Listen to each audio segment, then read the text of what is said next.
1 second, 1 minute, 1 hour, 1 day, 1 week, 1 month, 1 year. You never really know how long you'll be in a new place for. Whether it's a quick layover or a permanent move, in any moment you may feel as if you're completely out of place and have no footing in your new environment. I thought this moment was only going to occur when I moved into my freshman year of college. Little did I know this feeling was going to occur way more often than I thought it would. Me being in a different environment is never usually a large adjustment for me, but right off the bat, I felt unsure if I was going to be able to adjust in time to take everything in Sydney has to offer.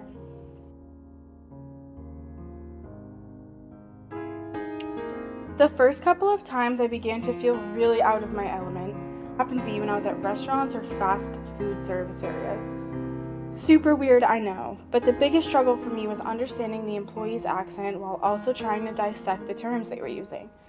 As each day went by, I felt like I was just not getting used to the new dialect I was hearing, no matter how long I tried to concentrate on what exactly they were saying to me. I always felt embarrassed or uncomfortable when I asked locals to repeat themselves, or when they would misunderstand what I was saying. But I would never correct them because all I wanted was to feel like I wasn't an outsider.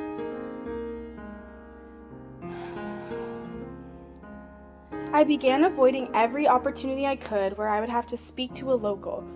No matter how familiar I felt with my environment, I couldn't help but be suddenly aware I was alone in an unfamiliar territory.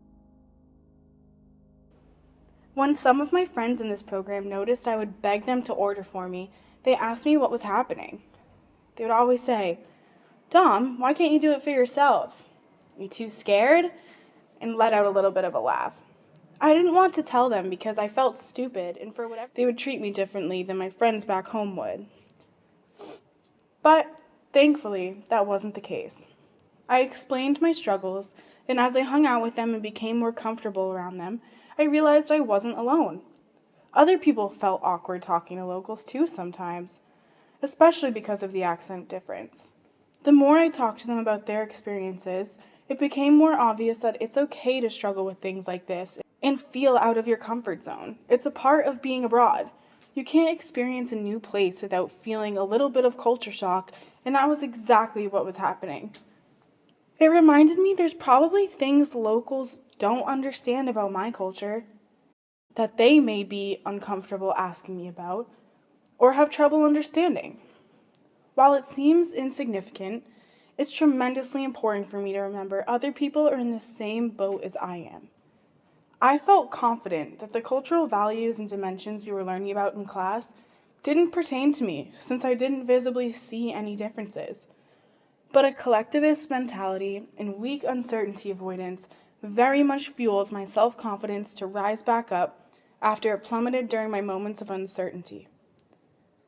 Here, everyone wants to help each other, and risks are always something to be appreciated and treated as a learning opportunity. Back home, this really isn't the case, which added to my fears the more I noticed myself struggling in this new culture. As I move on from this amazing experience during my time in Sydney, I'm excited to implement my newfound ability to be more confident in my differences from others rather than be ashamed of them. After all, we're all connected no matter where we come from.